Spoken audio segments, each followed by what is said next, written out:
আমার অনুভূতি মানে এটা বাসায় বলে প্রকাশ করতে পারবো না। বিগত 15-16 বছর খুব নির্যাতিত ছিলাম। এখন আমরা একটু স্বাধীনভাবে মুক্ত বাতাসে ঘুরে ফিরে করতেছি। মানে এই আনন্দ আমরা বাসায় প্রকাশ করার মতো আমাদের মানে এখন বাসা নাই। মানে খুবই আনন্দিত, খুবই খুশি। আমরা এখন চাই দেশবাসী সবাই মিলে আমাদের খালেদা জিয়ার জন্য, খালেদা জিয়ার আমরা আবার নতুন করে প্রধানমন্ত্রী করতে চাই। তারেক জিয়া দেশে ফিরে আসুক, যে জন্য আমরা দোয়া করি। আজকে আমাদের আরো একটা আনন্দের খবর, সেটা হলো আমাদের তারেক জিয়া সাহেবের আজকে এই সব মামলাগুলি না এই মিথ্যা মামলার থেকে উনি অব্যাহতি পেয়েছেন। এটা হলো সবচাইতে আজকে বেশি আনন্দের দিন আমাদের।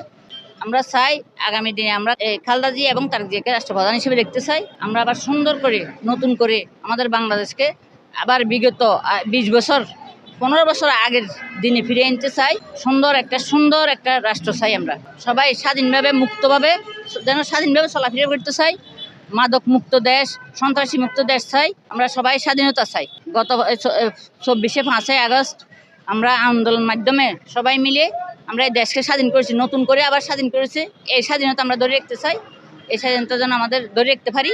সবাই মিলে, পুরুষ মহিলা, হিন্দু মুসলমান বৌদ্ধ খ্রিস্টান সবাই মিলে আমরা মিলেমিশে যেন আমরা দেশকে সুন্দর করে গড়তে চাই।